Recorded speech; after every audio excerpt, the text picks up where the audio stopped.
The EIA has heard about the Guderman case. The authorities now seem to have something solid to go on. But what about the ringleaders, the people producing and exporting the ozone killers? The customs can't get at them, but maybe Julian and Ezra can. They have the idea of becoming Gudermans themselves, setting up a fictitious company. They need a company name as a cover. Global. We'll put global. Something international sounding. Trans-Cool Trading is born, TCT.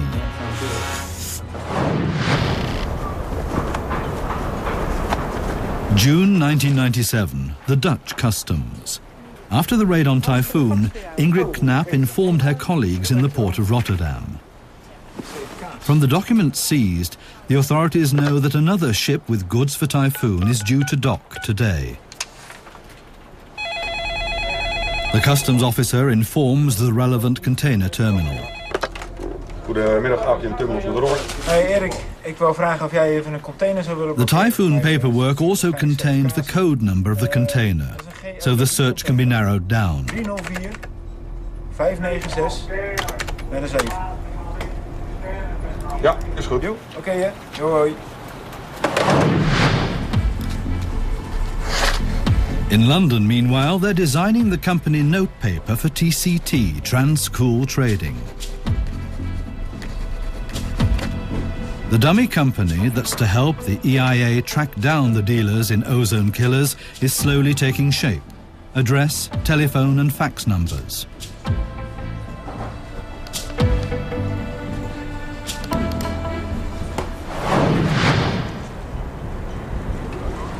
In Rotterdam, the customs officers go looking for the container from China that's destined for Typhoon.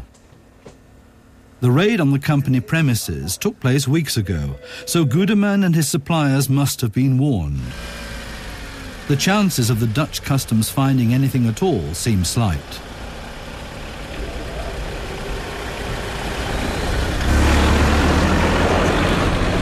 Rotterdam handles 25,000 containers every day. Finding just one, like the one for Typhoon, is a bit like looking for a needle in a haystack.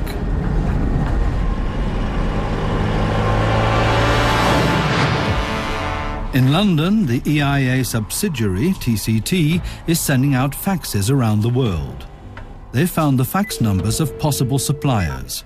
For example, in China, in the Yellow Pages. Julian and Ezra blatantly ask for one of the worst ozone killers, R12, in the hope that someone takes the bait.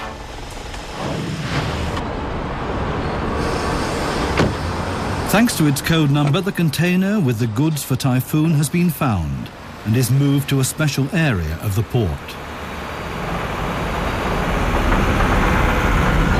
Here the customs reign supreme.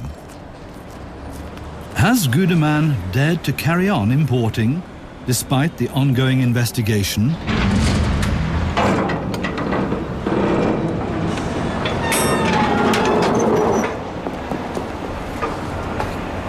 Stacked in the container are cardboard boxes holding gas bottles. It's the legal substitute R227, as listed in the bill of lading. But court records will later show that the bottles don't in fact contain the harmless R227, but ozone killers like R or CFC-12.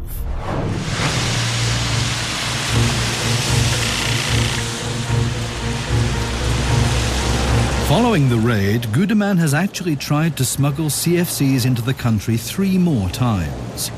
Ingrid Knapp needs to act swiftly to stop Guderman.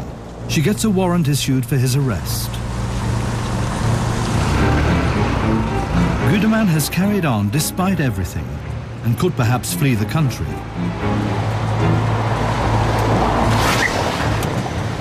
It's the 15th of July, 1997. Kommen Sie mal bitte runter. The customs investigators arrive at Typhoon again. Ingrid Knapp presents Guderman with the arrest warrant, and he's led away. Sie sind festgenommen. Drehen Sie sich mal bitte um.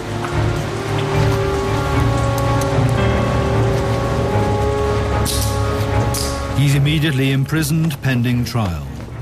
But it's only Gudeman who's been caught, and only by chance at that, because a chemist at one of his customers happened to do a thorough check.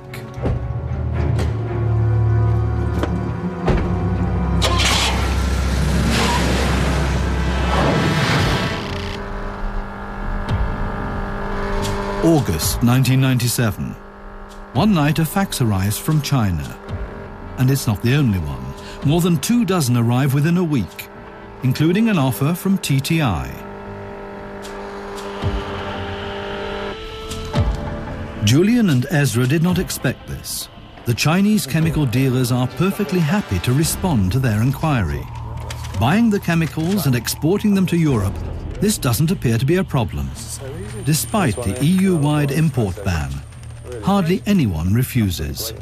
It was quite amazing just how forward these companies were being in offering us these chemicals. The way that we worded our fax to them was quite broad and just said, can you supply us these chemicals? And very quickly they got back to us and started telling us how they could break the law to do that. So yeah, it was quite amazing that they were so blatant about it. There's one here that is quite notorious called TT International. It's a company in China, and they told us that they can describe the goods as anything that we request. That means that they can misdescribe the chemicals so customers can't see them when they come through. And they admitted in their fax that they'd already been doing this to Germany and France for quite a while. So that was quite amazing that they were willing not only to say that they do it, but that they've already doing it successfully to Europe. The head of Sino Resource, a company in Ningbo in China, explains without being asked how the business is transacted. Some clients ask us to reduce purity and make R12 like to be recycled. The above is our secret between you and me. Please do not leak it out.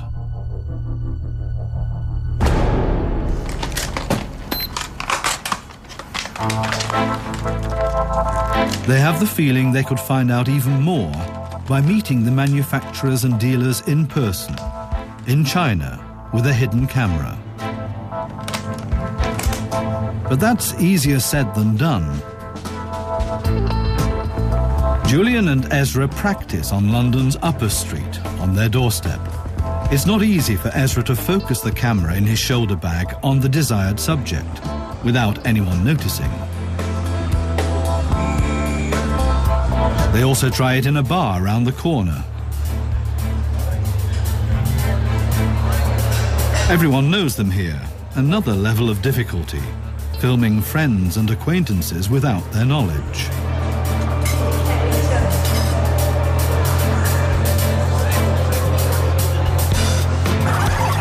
They check out the results critically. But each time they get better. Soon the rehearsals will give way to dangerous reality.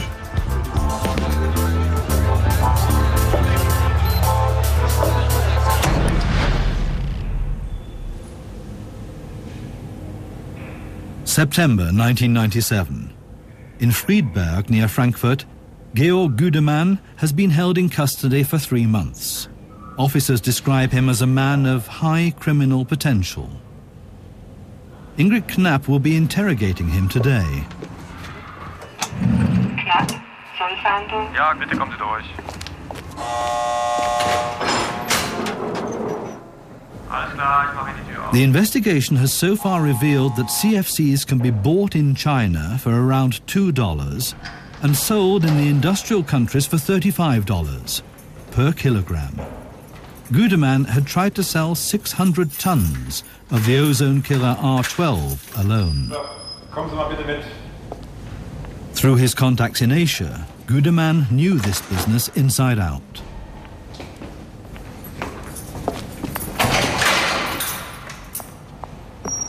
Ingrid Knapp has investigated every delivery note and every invoice and has been able to reconstruct Gudeman's trading network. But he doesn't yet know that. The interrogation, with a lawyer and a recording clerk